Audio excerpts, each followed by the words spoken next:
Hello everyone, good evening. ఈరోజు మనం చిన్న టాపిక్ డిస్కస్ చేద్దాం. మన తెలుగు రాష్ట్రాల్లో త్వరలో గ్రూప్ 1, గ్రూప్ 2 నోటిఫికేషన్స్ రిలీజ్ కానున్నాయి.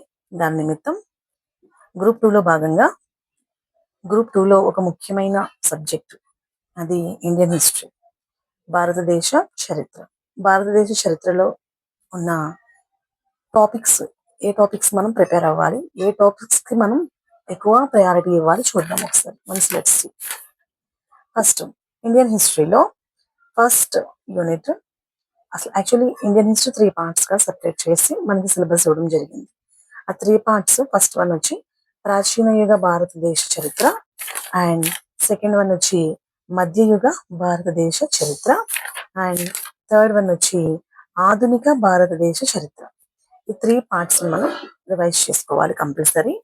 సో ఇక్కడ ఈ 3 పార్ట్స్ని మనం ఫుల్ ప్లెజ్డ్గా మనం చదువుకున్నట్లయితే full out of full marks మనం గెయిన్ చేసుకునే అవకాశం ఉంది.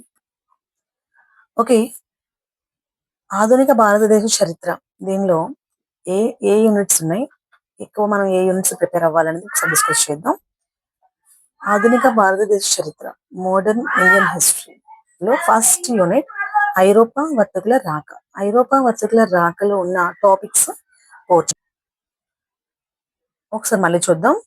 పోర్చుగీస్ వారు, డచ్ వారు, ఆంగ్లేయులు, డానిష్, ఫ్రెంచ్, కర్ణాటక యుద్ధాలు లేదా ఆంగ్లో ఫ్రెంచ్ యుద్ధాలు, బ్రిటిష్ విజయానికి మరియు ఫ్రెంచ్ వైఫల్యానికి కారణాలు తెలుసుకుందాం. ఈ ఐరోపా వర్తకుల రాకలో ఈ 7 టాపిక్స్ మనం నేర్చుకున్నట్లయితే రిపీటెడ్ క్వశ్చన్స్ అనేవి మనకి మోడర్న్ ఇండియన్ హిస్టరీ నుంచి ఎక్కువగా క్వశ్చన్స్ అనేవి రిపీట్ అవుతున్నాయని చెప్పడం జరుగుతుంది. ఓకే, దెన్ ఐరోపా వర్తకుల రాక, ఆ చాప్టర్. ఓకే, 15th చాప్టర్ ఐరోపా వర్తకుల రాక. ఐరోపా వర్తకుల రాక గురించి మనం డిస్కస్ చేద్దాం. కరీం సార్ బుక్ బేస్ చేసుకుని ప్రిపేర్ చేసుకున్న నోట్స్ ఇది. నేను సొంతంగా ప్రిపేర్ చేసుకున్న నోట్స్ ఫ్రెండ్స్, మీతో డిస్కస్ చేద్దాం అనుకుంటున్నాను. చూడండి, ప్రపంచ చరిత్రలో ఆధునిక యుగ ప్రారంభం. ప్రపంచ చరిత్రలో ఈ ఆధునిక యుగం అనేది ఎప్పుడు ప్రారంభమైంది అని చెప్తారంటే 15వ శతాబ్దం. 15వ శతాబ్దంలో ప్రపంచ చరిత్రలో ఆధునిక యుగం ప్రారంభమైంది. ఇది చాలా ఇంపార్టెంట్ బిట్గా అడగడం జరుగుతుంది. నెక్స్ట్, అచ్చు యంత్రం కనుగొనడం వలన 15వ శతాబ్దంలో ఆధునిక యుగం ప్రారంభమైంది. అచ్చు యంత్రంను కనుగొన్నది ఎవరు? John Gutenberg. ఇది మనకు చిన్నప్పటి నుంచి నేర్చుకున్నాం ఈ బిట్టు. ఈ జాన్ గుటెన్బర్గ్ ఏ దేశానికి చెందిన అతను అంటే జర్మనీ దేశానికి చెందిన ఒక గొప్ప శాస్త్రవేత్త. ఆధునిక యుగ ఆరంభానికి తొలిమెట్టు ఏంటి అంటే ఈ అచ్చు యంత్ర ఆవిష్కరణ. ఆధునిక యుగ ఆరంభానికి తొలిమెట్టు అచ్చు యంత్ర ఆవిష్కరణ. అచ్చు యంత్రంపై ముద్రించిన మొట్టమొదటి గ్రంథం బైబిల్. అచ్చు యంత్రంపై ముద్రించిన మొట్టమొదటి గ్రంథం బైబిల్. సెకండ్ వన్ వచ్చేటప్పటికి పాప పరిహార పత్రాలు. అచ్చు యంత్రంపై ముద్రించిన మొదటి గ్రంథం బైబిల్ అండ్ పాప పరిహార పత్రాలు. ఓకే, దెన్ భారతదేశంలో ఆధునిక యుగం ప్రారంభం.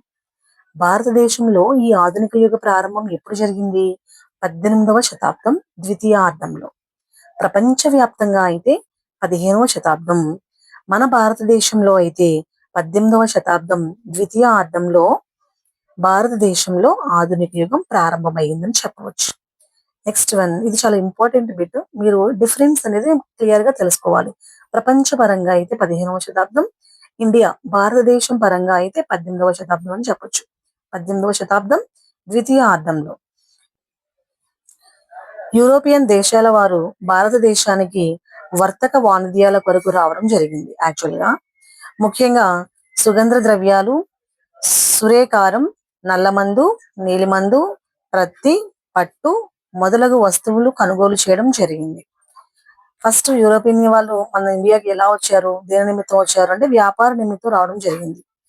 సో ఇక్కడ ముఖ్యంగా వాళ్ళు వేటి కోసం రావడం జరిగిందంటే సుగంధ ద్రవ్యాలు, సురేకారం, నల్లమందు, నీలిమందు, ప్రత్తి, పట్టు మొదలగు వస్తువులు కొనుగోలు చేయుటకు ఈ యూరోపియన్ వాళ్ళు ఇండియాకు రావడం జరిగింది. ఓకే, ఇక్కడ ఈ సుగంధ ద్రవ్యాల గురించి ఫస్ట్ మనం డిస్కస్ చేద్దాం. సుగంధ ద్రవ్యాల యొక్క రాజు అని ఎవరిని పిలుస్తారు అంటే మిరియాలు. రాణి ఎవరు అంటే యాలకులు.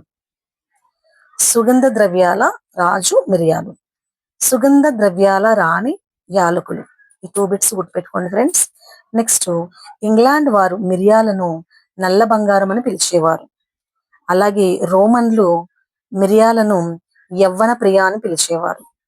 నెక్స్ట్, సుగంధ ద్రవ్యాల దేశం ఇండోనేషియా.